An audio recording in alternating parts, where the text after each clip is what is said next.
Everybody, welcome back to the channel. So thought I had a little downtime here in between on a Friday and semi-darkness, semi-sunlight. I've got some sun, but not enough apparently to light up this section of the room. And I did want to turn on a separate light.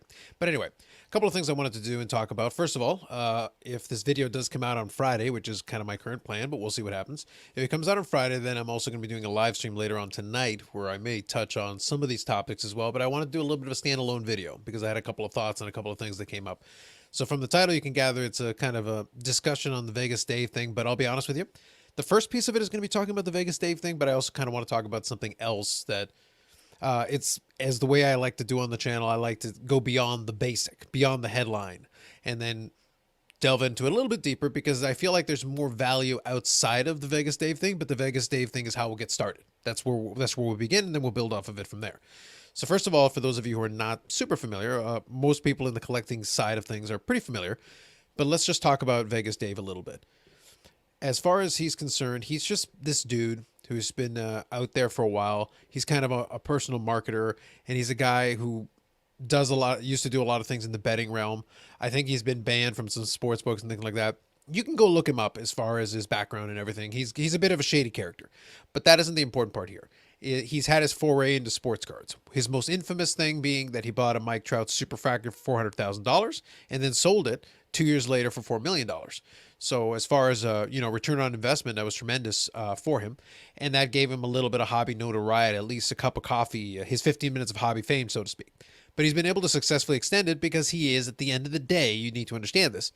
He is a guy who's working really hard to build a personal brand.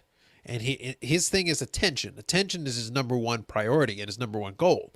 And I'm putting an Instagram post here on the screen here that was captured from Instagram page Card Porn. Actually, I keep trying to think of what to call it on Instagram. I guess Instagram.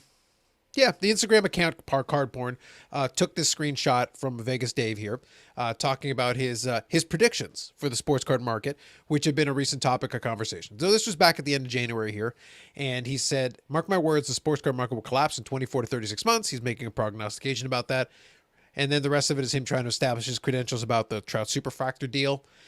He also had a big Derek Carr collection, which may or may not have turned out as well.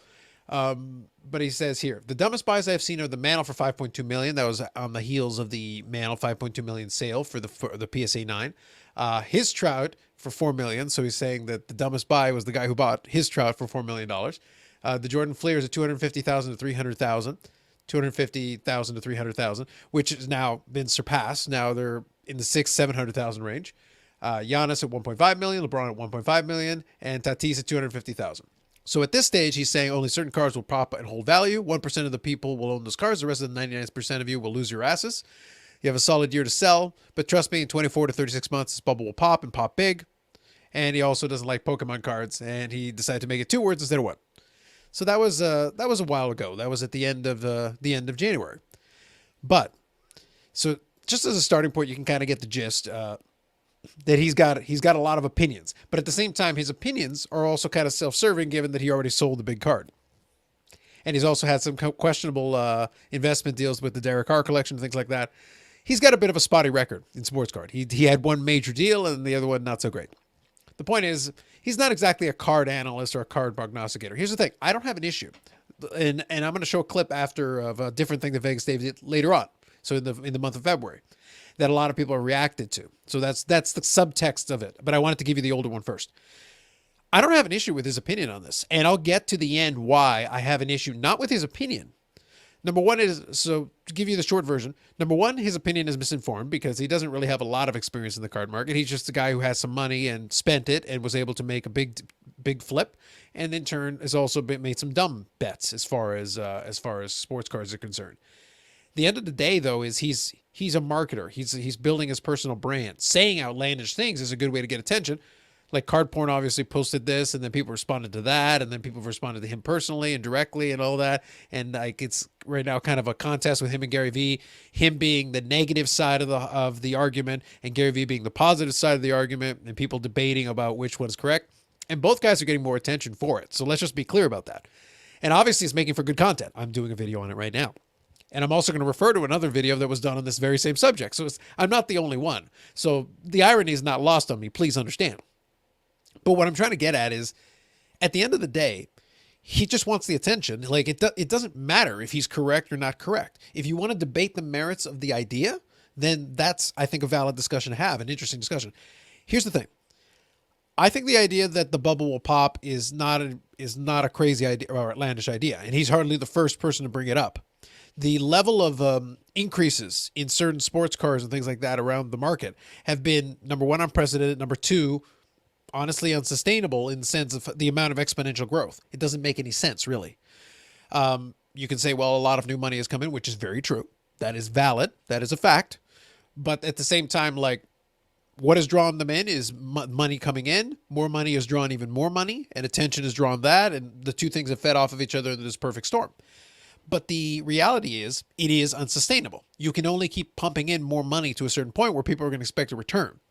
And it'll work as long as there's someone else willing to pony up even more money and willing to keep that cycle going. But we'll get to more of that in a moment. The point is that VegasDave, he's saying something that isn't inherently wrong, because you could make the case that a bubble should pop at some point. The problem is, number one, you can't really predict the timetable. The timetable is too difficult to predict. There's too many variables, too many factors that you can't put together. His track record is also spotty. But what people are forgetting is that the goal here is to get attention. Mission accomplished. But also, it doesn't matter if he's right or not. It doesn't matter if his timeline is correct. If it takes 38 months and it goes down, well, he'll take credit for it anyway. But also, at the same time, even if it doesn't, the truth is, there's almost no harm in making that prediction, because if it turns out you're wrong, I'm sure some people will go back and go, it's 37 months and nothing's happened or whatever. But most people forget. In 3 years, most people forget. They're not going to worry about it. Right now, the goal is to get the attention today, and that's been accomplished. In 3 years, that gives you a lot of runway to either be correct, in which case you can, come back and say, hey, see, I told you. Being able to say you're historically correct is more valuable than it is actually guessing correct. You'll at least be able to throw that out there at followers and things like that. And if it turns out you're right, you can bank that. In the financial world, Peter Schiff basically was able to bank that out and turn that into some media, a podcast and books and things like that. And it was a lot of people. When the financial crisis came in, and I'll talk about that again in a second, because VegasDave does reference that later on. When the financial crisis happened, there were a lot of people who were predicting a crash of the stock market or a big decline in the stock market for years. And they were wrong, until they were right. And then suddenly they were like, see, I told you for years. And it's like, well, you predicted it would happen this year. You predicted it would happen this year. You predicted it would happen this year. And you just kept guessing until finally you nailed one. The broken clock is right twice a day. But that is how this works. The more outlandish the prediction, the better it works, if it just so happens that things came together and you were right. So I think a lot of that is doing with what VegasDave is doing currently. But that obviously got people riled up, and that was back in the end of January. And then VegasDave followed it up. So now I'm going to show you guys a clip here. All right, so this is also our good friends at Card Porn here. Also captured this. This was previously on VegasDave's Instagram. So the important thing is just listen to what he says. It's only a 30-second clip. I'll play it for you, and then we'll talk about it. This is the one that has gotten people riled up recently. So just listen to what he's saying, and then also pay attention to what he does, and I'll talk about it in a second. Editor Carlos here. So I realized as I started to do it that I actually had not clicked on the button to play the audio. So I'm going to skip ahead here. I will reference back into this, and I will replay this clip so that you can actually hear it. So you'll have to forgive me on this one. I do notice it during the recording, and then I continue from there. So two things. Well, actually, three things. So number one, again, it's to get attention. We just talked about that with the Instagram post. But I think it was a Facebook post, actually. My apologies. Might have been Instagram or Facebook, whatever. It doesn't matter. The point is, attention is the goal. Again, mission accomplished.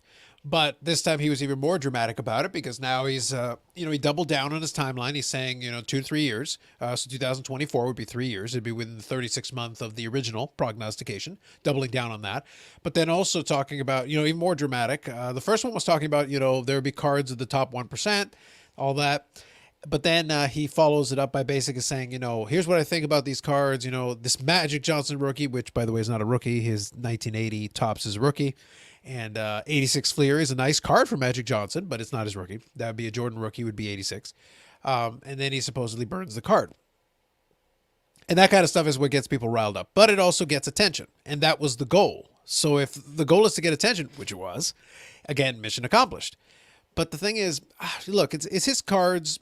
And some people are like, oh, well, maybe it's a reprint or whatever. It's like, here's the thing. It doesn't matter. The point is it got you riled up. It got your attention is what it did. And also the text on there was added by card porn, just to have a little fun with it. And that's fine. But the bottom line, though, is that when he comes to that and says all those things, there's a couple of things in there you need to pay attention to. Number one, he didn't know what a Magic Johnson rookie was. So he's not exactly well-versed in sports cards. We know this. We know this. Like, he's not. So from a prognostication standpoint, he's just throwing stuff out there. He doesn't really know very much. So to be blunt with you guys, here's my takeaway. I want to use this as a launching point to make a couple of other points, but just understand this. VegasDave, in all honesty, in the grand scheme of things, is harmless. He can say whatever he wants. It doesn't really matter. And it doesn't matter if he burns some cards that he has. I don't care. If it's a reprint or it's a real one, I don't care. It doesn't matter. It's his stuff. It's his money. He can do whatever he wants with it. You guys getting riled up about it is basically what he wanted, and he got that. But the more important thing is people get riled up about it.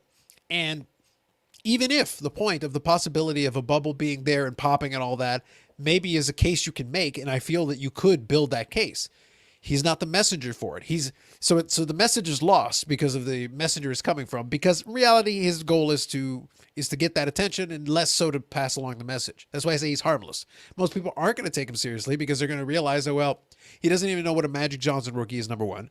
And then number two, he follows it up by making a comparison to the financial crisis. Okay. Here's the thing. I'm a big fan of reading up on a lot of financial history and stuff like that. It interests me. The financial crisis is one area that I read into. And the thing is, if you did any reading on the financial crisis, and as I'm talking, I'm going to actually do this here, so bear with me a second. As I'm talking, I'm actually going to put this on the screen, and I'm also going to share with you something here. So I'll show it to you in a minute once I get a chance to go through some of these. If you actually want to know what the financial crisis is and realize why he has no idea what he's talking about, in addition to the other multitude of reasons he has no reason he's talking about, I'll show you a couple of good books on the financial crisis if you are interested. This is just a quick aside that I want to give you. If you want to understand what actually some of the information that stems around the financial crisis, you can read up on it. Like, there's information that's out there. Also, there's a book that isn't covered in this list that's called The Big Short that also has a movie on it. The movie is actually pretty good. They did a good job putting it into the film version. I thought it was enjoyable. I have a copy of the movie and I've watched it, and I've watched a lot of the other stuff related to it, documentaries and things like that, in addition to reading a bunch of the books that I'll show you here, at least a fair number of them. This one is Too Big to Fail. This one was a good one that I definitely had a chance to read, and I thought it was really well done. This one here, After the Music Stopped. So just to be clear, I've got my copy right here. So this one is actually a really good one here. I would agree that it's a good, excellent primer. This is from Penguin Books, and these things are pretty inexpensive. This was less than 20 bucks Canadian, brand new. Your mileage may vary, and if you get a used copy, you can get it cheaper. But it's a very good, I thought it was a really well done book. And again, I'm particularly interested in stuff like this. You don't have to be. All the Devils Are Here, The Hidden History of the Financial Crisis. I listened to this in audiobook format. So like, I'm clearly very interested. I haven't checked out this memoir one. House of Debt, I think I've got on my list that I want to check out. Lords of Finance, I've definitely at least checked out, or I've gotten a copy of. I forget which one it was. It might have been that I have a copy of it. I just haven't gotten around to it. So the point is, like, there's a bunch. So if you're not familiar with the actual financial crisis, you can read up on it. So I'll do it now that it's zoomed in.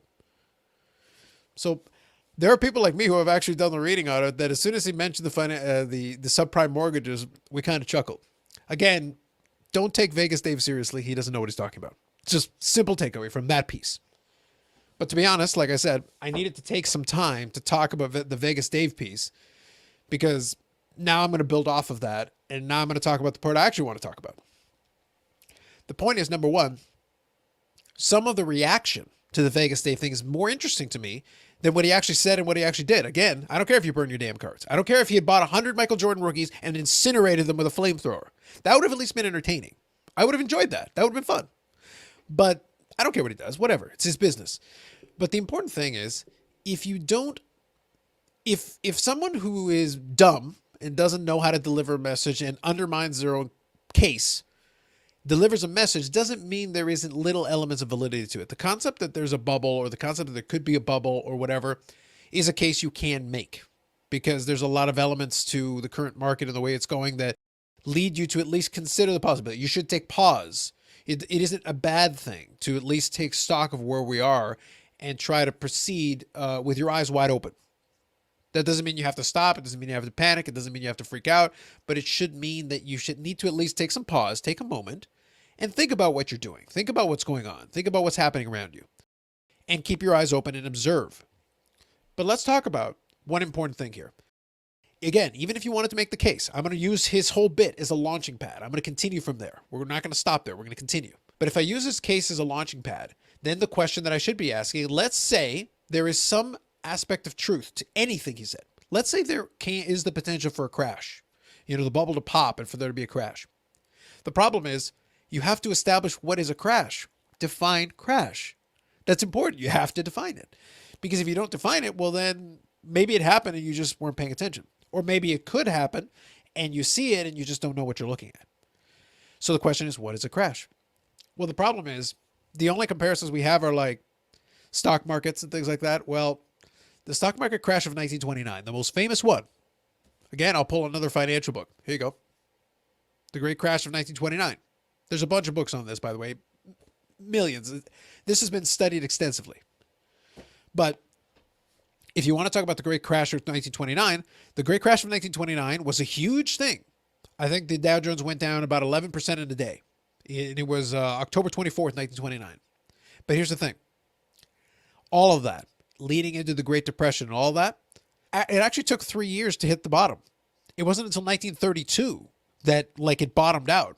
Now, in the course of that big bear market, that things went down, down, down. It didn't go down, by the way, every day. It went down and then would go up a little bit, rally and down. It would go up and rally and down, and it would just keep going. And it took 3 years for the full impact to be felt in the stock market sense. Obviously, the Great Depression, things were being felt in the real world more extensively. People lost their jobs. There was a lot going on. So I'm not going to downplay that. But I'm saying from the stock market perspective, it took 3 years for the full impact to be felt. And by the time it was all said and done, the market had fallen about 90%. And it would take, obviously, World War II and all of that progression into that, all the post-war boom and all that. And by about 1954, things recovered and then surpassed those levels. So it went up. Eventually, it would go up and then continue forward. And then it would take you until 1954 to return to where it was at the height of 1929. So it took a while. And it took a lot of things happening, a lot of world events.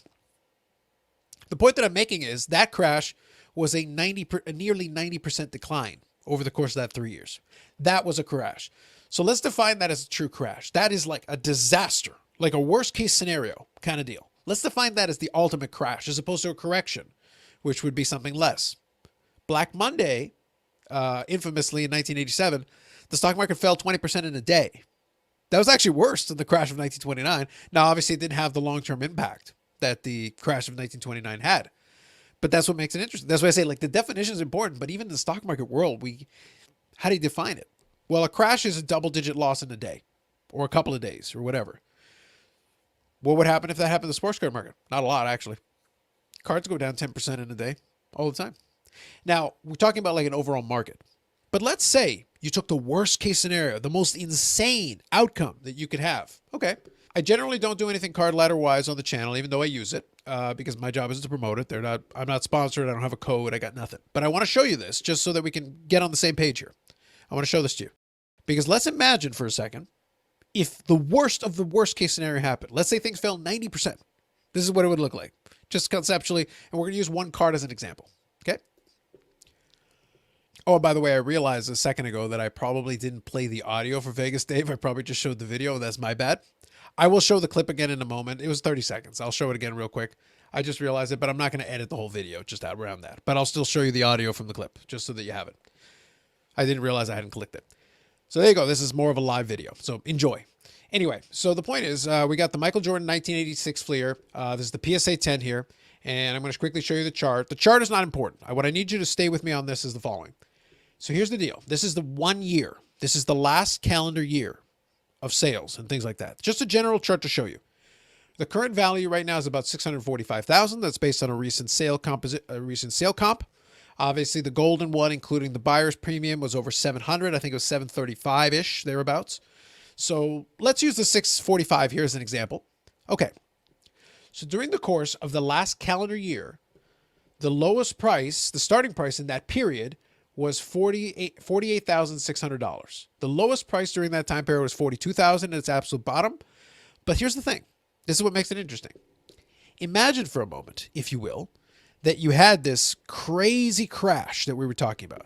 Right now we're sitting there and we're saying, okay, so the total is basically 645 is the current. So 645,000.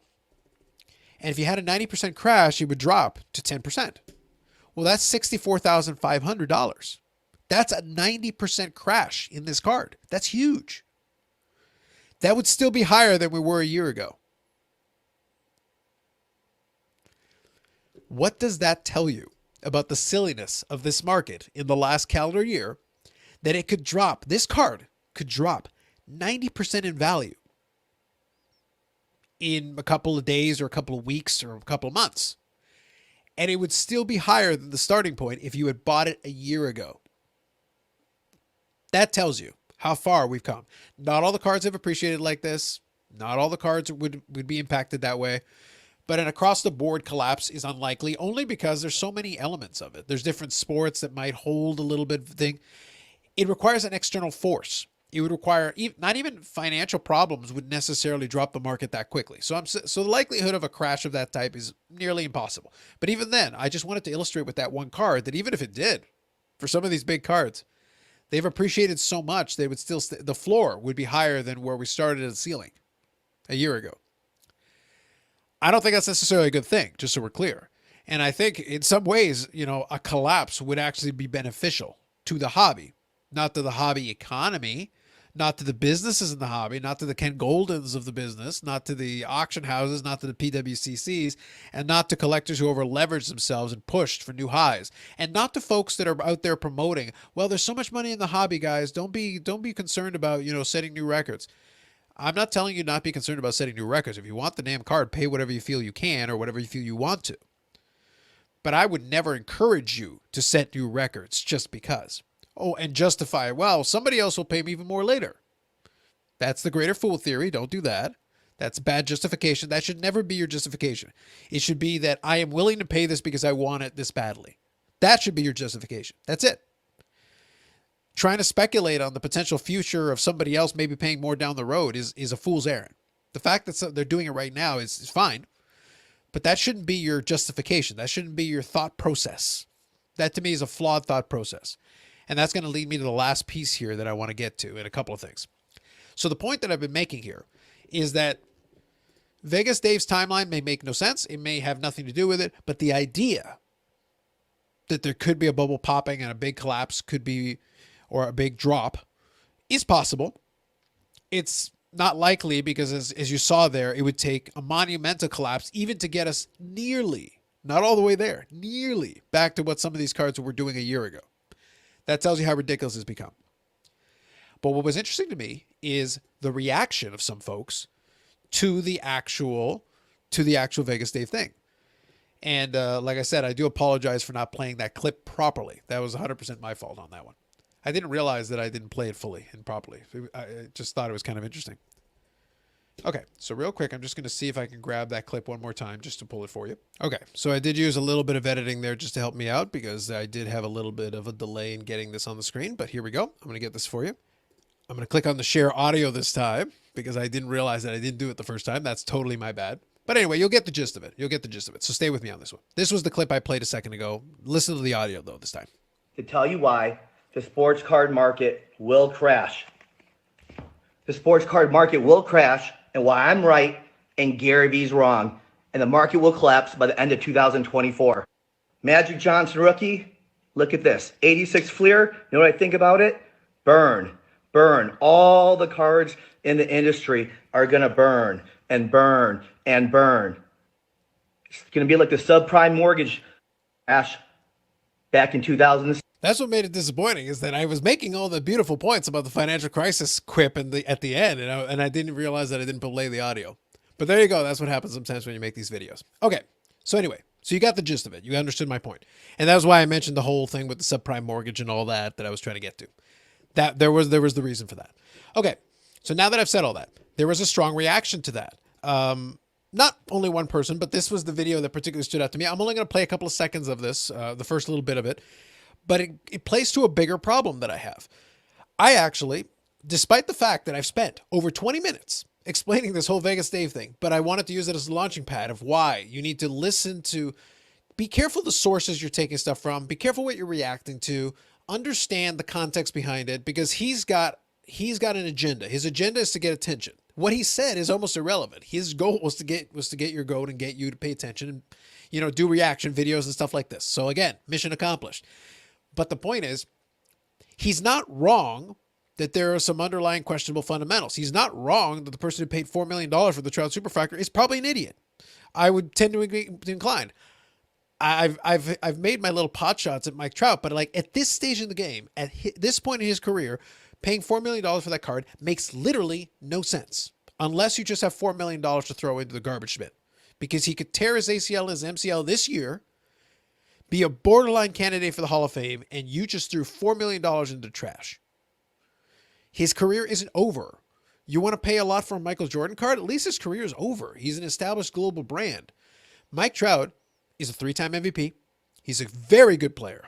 You want to argue he's the best player in baseball? I'd probably fight you on it a little bit, but at least we could have that discussion. We could have it. He's not a pantheon player. He's just not. By the time it's all said and done, if he puts up the figures and numbers, maybe. He's got no playoff record to speak of at all, really. He's got no hardware in the postseason as a result of that. And his legacy right now is he's a very, very good player who might have been held back by his team. Maybe, maybe not. I question that a little bit too. But at the same time, he bought into that. He paid into a very large deal. He agreed to a very large deal to make a lot of money for a team that hasn't worked out for him.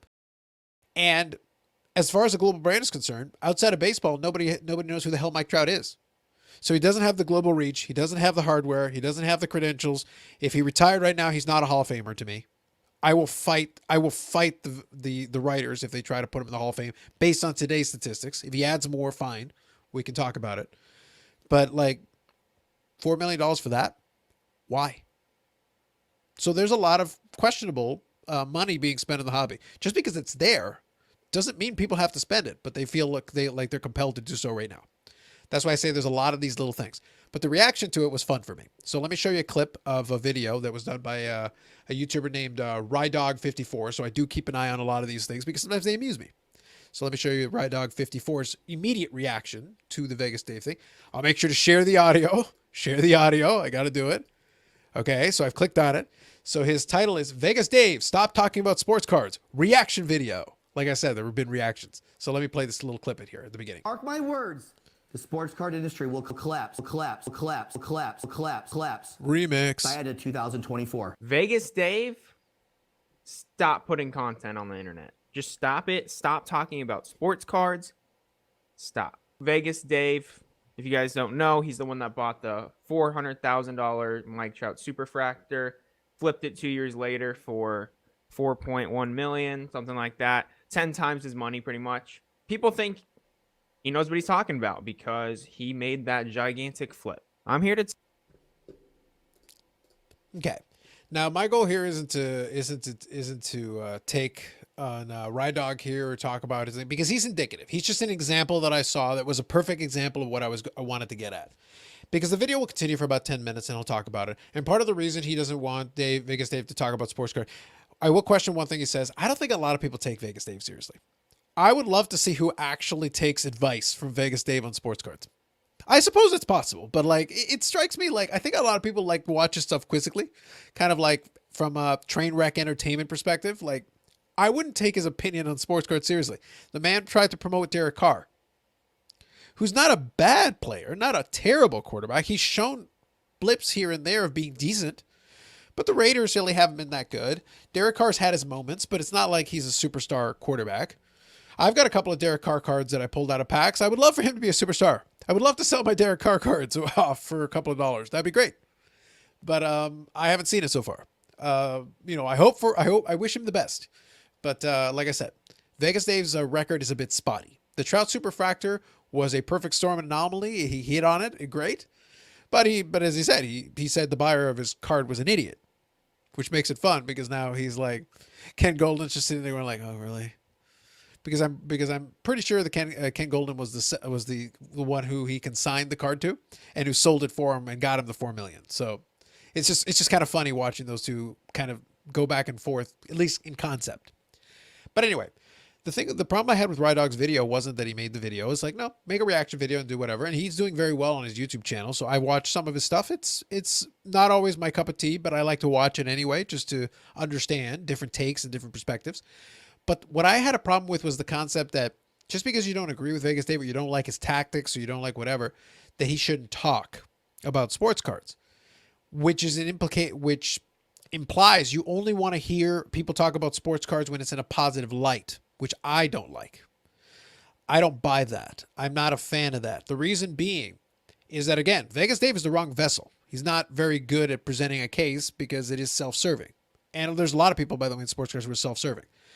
But the reality is you need to be able to take the good with the bad. If you believe that sports cards should be like a free market, and I hear that argument from a lot of folks, oh, it's a free market. You know, people need to be able to do this, that, and the other thing. Then you need to take the good with the bad. And that means if someone is going to have a critique or to have a take that in your view is a negative take, you're going to have to deal with it.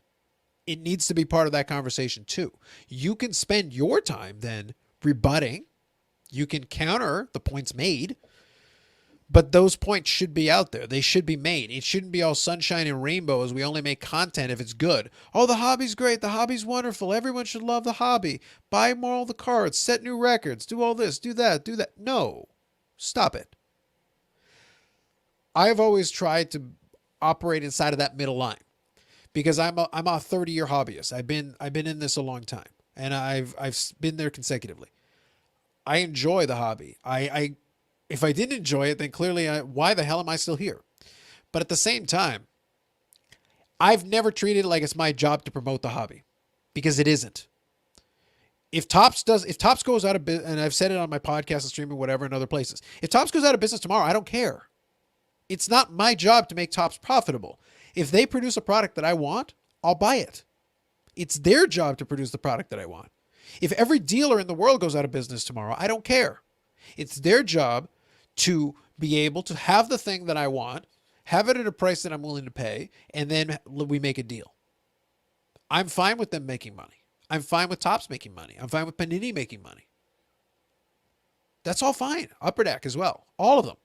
Leaf. I'll probably forgetting a couple somewhere off in the distance, but those are the main ones I remember off the top of my head. But the point is, if they all make money, that's awesome. If the business of the hobby does well, that's great. If prices go up, that's fine. As a hobbyist, that's not actually beneficial to me, just so we're clear. Do some of my cards that I have go up in value? Yes. Does that mean I can then turn around and sell them for more than I bought them for? Yes. Can that be beneficial? Well, it can help self-fund the hobby. It can help create that sustainable model so that I'm not just putting money out of pocket constantly. Yeah. Does it increase the value of my collection? It does. Does it mean that someday I could potentially sell it off for a profit? I could. But that wasn't what I was in it for. So I don't care. I've said it enough times, it's cliche. If the cards went to zero, I don't care. Because my life isn't centered around the value of my collection. It's a thing that I do. It's a hobby. It's a thing that I enjoy. So, if someone speaks negatively on the hobby and it brings the prices down, do I care? No. So you burn some cards, VegasDave. You tell them negative stuff. Yeah. Do that. But I'm going to have a serious problem with people that are sitting there going like, oh, don't talk about that. It's like, oh, we shouldn't have negativity in it. Oh, we shouldn't criticize. Because it extends out to only wanting to look for flowers and rainbows everywhere. Always wanting to the point that you're basically trying to be a PR department for these companies. And I've seen it.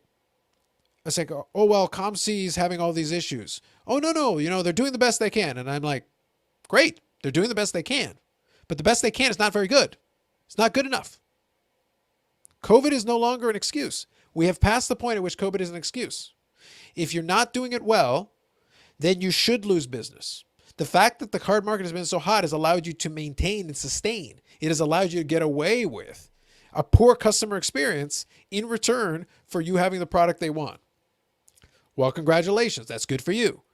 But at the same time, if it did eventually turn and people turned on you to the point that you did start to lose business and it started to cause you problems, I'm okay with that because you haven't done a good job. If you were doing a good job, you would realize that COVID isn't going away. It's been over almost a year since a lot of us have been out of our offices and places like that. So you're going to have to adapt. And if you haven't, the idea is like, well, we're hiring. So is everybody else. So is PSA. So is Beckett. So is SGC. So what? You're dealing with the same problem everybody else is dealing with. And right now, you're doing it about as badly as anybody else is. There's some that are doing it marginally better than you, but they're finding their own struggles. That's part of the deal. But that means we don't ignore it. We don't sweep it under the rug just because it's there. We don't give you the blanket COVID excuse. That's not my job. I don't care about giving you that excuse. The same way that I'm not giving PSA a pass for the long turnaround times. The same way I'm not going to give BGS a pass. I can't give them a pass. But the idea that you are not allowed to say anything negative about the hobby, heaven forbid, is nonsense. If you have a good experience, speak on your good experience. If you have a bad experience, speak on your bad experience. The only time I'll ever have an issue is if you're speaking on something that you can't at least argue or back up with some facts. The facts are COMC's turnaround times are garbage. The fact is COVID is a terrible excuse. The fact is, you know what? Stop bringing it up because it's a bad excuse. Fix it. Change it. Do something. It's not an excuse. If that's negative, well then suck it up. Deal with it. I'll be plenty negative then. Don't worry about it. I'll be happy to. And I'll push back against somebody that tries to make excuses to defend them. They want to defend themselves. That's their business. If COMC wants to defend COMC, they should. They're well incentivized. But if somebody who doesn't work for COMC starts defending COMC, I'm going to push back on that as much as I can. And I'm going to push back against people that defend BGS or PSA or any of them if they don't work there. So you'd better be on the payroll if you're going to spend all your time defending them when it's not your job. And if you're going to spend all the time being the PR firm for the hobby, talking about how more money in the hobby is always good, it is good to a certain degree for certain people in the hobby. It's not good for everyone. Increasing prices isn't good for everyone. Retail not being available isn't good for everyone. Those things are not all good. So it's not all sunshine and rainbows in the hobby. The money's there. The money's been good. If you were in the business of making money in the hobby, this is a golden era. But if you're a collector in the hobby, it's a mixed bag. Depends on who you are. Depends on what your situation is. And we need to acknowledge and accept that. You do need to understand that is the case, and you need to deal with the fact that there is going to be dissenting opinion. And if you don't like it, then I would say the same thing to you that I would say to anybody else. Then don't watch it. But don't then try to downplay or decry or make excuses for or try to be like, well, that's not a big deal. Don't worry about that. No, don't tell people that. Allow them to figure it out for themselves. Because if the argument that the person making the negative comment is not a very good argument, well, then it won't hold up to scrutiny. But if they're making some points that are at least based on some real ideas or real data or real experiences, you can't just throw that under the rug. That's unfair and that's incorrect to me. I don't like that. Now, one more thing I want to talk about here, and since I'm enjoying my negativity on the hobby, I'm loving it right now. And with that said, I'm still collecting and buying my cards and doing all that. So guess what? I guess you can manage to do both. Isn't that weird? I know. Weird. Anyway, there is one thing, and again, VegasDave isn't good enough to be able to pull this off, because if you'd wanted to make this argument, this is where I would have led with, not the garbage that he's coming up with. It's not like the financial crisis. That was derivatives. That was subprime mortgages in a completely different kettle of fish. However, the hobby does have one. There is one specific thing. I don't think it's going to occur down here at this point. But if there was to be an impetus, and I don't even think it's going to be the economics itself, if there was going to be one impetus that could potentially drive value out of the hobby and potentially cause a downturn the way that they're describing, there is one thing that I can think of. There is one thing that operates as the sword of Damocles that is hanging over the hobby right now, and it's still hanging over it, and it's something that maybe isn't discussed fully yet. I needed an image description. So there's the sword of Damocles. And if you don't know what the sword of Damocles is, you got to look that up. It's good stuff. But the sword of Damocles that the hobbies have, and this is a real one, this is a real thing that people need to at least remember, is third-party grading. This is the thing that is hanging over the hobby's head that could potentially become a real problem. VegasDave complaining about stuff? Not a big problem. Not a big deal. Negativity in the hobby, people talking negatively in the hobby, not a big deal, to be honest with you. You can do all your whining and crying about it, but it's not a big deal. You know what is a big deal, though? Third-party grading. because third-party grading is the lubricant. Third-party grading is the thing that greases the wheels, that keeps the hobby economy going. Because when it comes to buying stuff, high dollar stuff, that Michael Jordan rookie is not a raw Michael Jordan rookie. The one that set records was a PSA 10 Michael Jordan rookie. That's critical. That's key. The Mike Trouts that are going now for more than they ever have. The 2011 Topps Update. What is it? PSA 10. PSA. There are some BGS ones that have sold well too. And there's some SGC cards that have sold well too. The point is, third-party grading is the key to a lot of this. Because people don't want to buy raw cards and pay top dollar. Will they pay decent money for it? Yeah. If you had taken that same PSA 10 Michael Jordan that sold for $700,000, taking that out of its PSA holder, crack the top of it, pull the card out very carefully to the point you don't touch it. It's pristine. It's ideal. You leave it exactly the way it is. Throw it into a one touch, throw it up back up on eBay and tell me if you get 700,000. You do not. Give it to PWCC. 700,000? Nope. Give it to Golden in a one touch. No, the first thing they'll say to you is like, let's send it off for grading. Why? It's the same card. I had it in a PSA 10 holder 5 minutes ago. What happened? It's no longer in the holder. People buy the holder. The people who are spending this money are buying the holder. They're buying the little extra piece of security that it provides. Now, here's the funny part.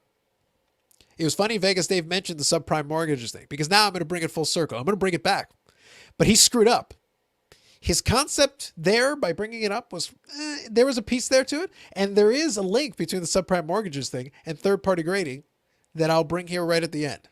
So this is a classic old school video on this channel where I take way too long and finally get to the point here at the end. Okay, so real quick, I want to play a clip for you from a interview. And our good friends at Card Porn have been capturing a lot of this stuff. So I'm going to give them full credit.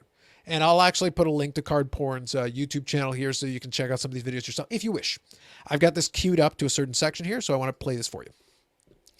And I'll explain why this plays into and what the link is to the subprime mortgage thing is. Believe it or not, there is one. So make sure I share the audio this time. Okay, here we go. I'll play this for you. Sure. I want to look at this here. Yeah. This is ours. Yeah. And I think the key thing to point out here is the leaves on the side of the B. And then if we look at the fake slab one, it's completely different. I mean, you'd have to look at it, but the font is different one. Yeah. But there's no connection there. So and I'll tell you this there. I'll tell you this. We thought the same thing when we looked at that. Okay, the logo on there is different. The logo on there on ours is solid. It's solid. On the one that we have here, and again, it's not a good symbol because we cracked this card out so we could show it to you guys. But it was kind of a dot matrix made up of that. The problem is all that is just basic screen print ink on there that our manufacturers do. So there are times that not all of those match up and look the same. We thought that we had something figured out, but the guys that are doing the investigation are thing, and they looked at this and said, well, you've got some slabs here that kind of have a different look to that. So we thought that it was a lead on what you could look for, but it's one that we're not 100% solid on now, which is why I don't want somebody to look at that logo and say, this is for sure a tell that this is a fake slab, that it's not. We haven't been able to prove that just yet. Okay, so let me explain the context of that clip. So this was an interview done by Eric Norton, former employee. I think he still works with Beckett, actually. My apologies. And then Jeremy Murray, who works at Beckett Grading. He's the guy for Beckett Grading. He was the one who said, buy wisely. So Beckett has done a couple of missteps in their grading division as far as PR. So finally on this specific video, he goes in and addresses the fake slab controversy. And in this clip, this little piece, that a snippet that I pulled for you, he was Eric Norton was trying to talk about how there are some comparisons because what happens is Jeremy came on and talked about some of the telltale signs that they were finding in their investigation, and they did an investigation to try to see like what's going on with these fake slabs, how close are they, what are the things that they're finding as far as, and they were doing their diligence, which they should. That's exactly what you needed to do. As soon as some fake slabs came up, you needed to start investigating. Their communication was terrible, and it took them a while to finally come back and do this, which is fine. But what happened was this little snippet, is indicative of a problem that you're going to have. This is the sort of Damocles I was talking about. Because here's the thing that happened. Beckett's not the number one. PSA is the number one. But whether you believe Beckett's number 2 or number 3 is your call. Where you see them ranking in the pecking order with SGC. CGS. I want to say CGS. Maybe SGC. CSG, I think. CSG. But anyway, it doesn't matter. The new player that's coming into the game. And then there is there's the one that does the AI. The name escapes me right now. I think HGA. I want to say Hybrid Grading Authority. HGA, I believe. They're like new players in the game that are trying it to get in there. But right now, they don't have the track record to be able to stand in the top 3. So we're going to call the top 3 PSA for now. I'm going to say Beckett for now, and I'm going to say SGC in that order. You can switch them however you see fit, but I think PSA is number 1 for most people, based on market share and also value. Anyway, the point is, he's addressing the controversy. He's addressing some of the findings they found as far as their investigation. All good, great. But in this piece, he acknowledges that in their investigation, they found there were variances in the font and the thing related to the Beckett logo on the slab, which is to say they did not have a proper quality control on the slab with their manufacturers that they're dealing with, to the point that they can say with confidence that if you see a variation on this, well, actually, it might be a legit slab, but there might be variances in the legit slab, which is to say then it becomes not a good indicator of a thing. So you'll see people who will be looking at it and it'll look a little off and it'll be like, oh, does that mean this is fake? Well, maybe it is, maybe it isn't. That's confidence inspiring right there. That's confidence inspiring. And this was in the same interview where he said that they were going to be grading price increases, which were announced later on. Again, not a PR tour de force. So it's one of those things where you got to understand what you're doing, when you're doing it, and what audience you're doing it for. I listened to that. That does not inspire confidence. You guys didn't even know until you investigated and did comparisons and go, actually, we've got variances on our own. Oh, well, that's not good. Because then it becomes harder to tell when something's faked. Because the variance might be legitimate. That's a bit problematic. So this is the sort of Damocles thing I was talking about. Okay, so let me bring it back. And now I'll talk about how that subprime mortgage thing somehow actually, sort of, accidentally, VegasDave, plays into this. The problem with subprime mortgages, if you go do those research or read those books that I was showing you or whatever, the problem wasn't just that subprime mortgages existed. The problem wasn't just that people defaulted in the subprime mortgages. The problem wasn't even that banks and these different companies lost money on these things. The problem was, and without rehashing that whole bit, because that would take me hours, that would make this video even longer. But the problem became, once you figured out that these things were bad and you need to write these things off, it became, since they were interspersed inside of these financial instruments, that's where the derivative thing comes from. I'm not going to give you the whole explanation, but just stick with me on this. Because they were inside these financial instruments, you started trying to figure out, like, okay, so what percentage of a portfolio is in this stuff? And then they were like, well, we're not sure. What do you mean you're not sure? Well, we're not sure which one of these actually contained the bad mortgages inside of it. And that became the problem. The problem was, since you couldn't figure out what the bad stuff was, you sat back and go like, so do you have all bad stuff? Do you have some bad stuff? Or do you just have a little bit of bad stuff? And all of a sudden, all the different financial entities that had stakes in this were trying to figure out, well, how much do we need to write off? What are we on the hook for? What is our danger here? And uncertainty in a market is a killer. That is what caused the financial crisis. If everybody just said, all right, hold tight, everybody, don't trade any shares, all the share prices would have stayed the same. It would have been the same problem. The problem wouldn't have changed. But the fact is, people don't like uncertainty in investments. They don't like being like, wait, could this collapse? Could the floor collapse under me at any moment here? Am I on thin ice and not even realizing it? So they panicked. They got out of it as quickly as they could. They're like, because I don't know which one of you has the bad stuff, I'm going to get out of this entirely. So they ran and they fled for the exits. And the banks and the financial services companies and even AIG and all these things, like I said, it was a big thing. Nobody knew who had a problem. Nobody knew how big the problem was, and nobody knew who had it the worst. You weren't sure. You suspected, but you weren't sure. The uncertainty is a killer. That's the problem. Because as soon as you lose confidence, and that's the word I'm going to use here to explain this, confidence. The moment you lose confidence, it undermines the whole thing.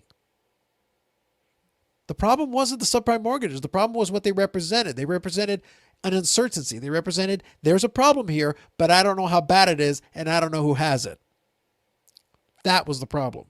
And that led to a crisis of confidence, which is what hit the market.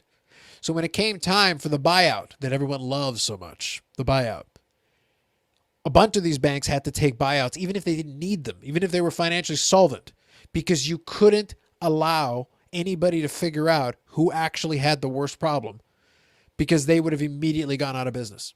The moment you knew who had the real issue, they were immediately going to be on the chopping block. They would have been in trouble immediately. So you had to create this blanket. You had to be like, you're all going to take a piece of this so that we can make it look like, well, we're all somewhat exposed, but everything's fine. Here, the money is there to cover everything. It's all good. That's how we'll maintain confidence in the market. That was a financial crisis. That was a subprime mortgage issue in a nutshell. There's more to it, but that's the short version. What the hell does this have to do with third-party grading? Well, third-party grading is based on confidence too. It just is. Your belief, not even in the grades, because we all agree that the companies screw up the grades. There are PSA 9s that should be 10s. There are 10s that should be 9s. There are 10s that should be 8s. Some of the Jordans there have flaws on the PSA 10. 10 doesn't mean perfect. There's tolerances built into it. It's subjective. Subjective is your big cop-out that lets you get out of it. However, there is at least moderate confidence that if you have something in a PSA slab, a Beckett slab, or an SGC slab, that at least the card is authentic. We know there have been the trimming scandals and things like that. But it wasn't enough to bury PSA. It wasn't enough to hurt them because it was a small enough percentage and it was subjectivity, and there is manufacturing tolerances in card shapes and sizes.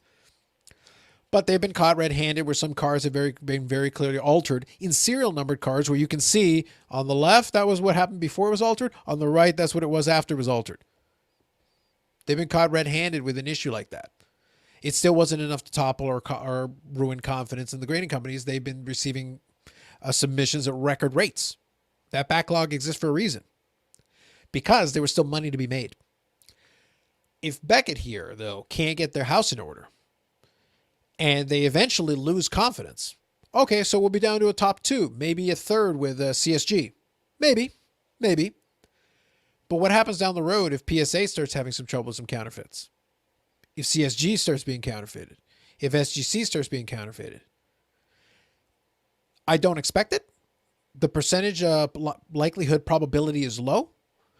But just understand that things like what Beckett is dealing with right now have to be nipped in the bud early. You have to take care of them early, because the only thing that could torpedo the whole third-party grading thing is a loss of confidence. If people don't think that having it in those slabs gives them that extra layer of security, if they lose confidence in that, you will not get those multi-million-dollar sales, because all of those multi-million-dollar sales are in graded holders. People have to believe the graded holder offers some form of protection or security. That is the sword of Damocles. That is the one thing that could, in short order, collapse the market and cause some of those investors to run out, because they like the security of a third-party graded slab. Third-party grading is the lubricant that keeps the engine going here. Because today, nobody wants to buy the raw cards, not in the high grades and not for the top dollars. You want the top dollar, you got to put it in the holder. It's buy the holder, not the card. For a collector, it's buy the card, not the holder. But this market and the whole boom that's been going on, they're all graded cards. They've all been graded. So that is the one little thing, the sword that hangs directly above the hobby's head. Or I should say the hobby economy's head. For collectors, maybe it matters, maybe it doesn't. That's your angle that you could have been taking if you wanted to. That's the one danger you have. Because if Beckett can't even figure out what their slabs are actually composed of and what they should actually look like and what their manufacturing tolerance is allowed, I can't guarantee you the other ones do. They seem to run a tighter ship as far as we can tell, but you never know. That's the one piece. That's the one piece that possibly could be there. Okay, so I'm going to cut it off here. This is probably the longest talking head video I've done up until this point, but there was a lot to cover. Good old VegasDave delivered with some beautiful content. If you enjoy other stuff like this, you can check out other videos like this on the channel. I do live streams as well where we do long form content, but I'll bring in others to debate different aspects of it as well. And like I said, I'll be doing a live stream tonight. Amish Dave Archer will be joining me. I'm going to get this video up today just so that it's there. And then if you've got any comments or any thoughts, I would love to hear them. Throw them down in the comments. Otherwise, like, subscribe, and we'll catch you in the next one.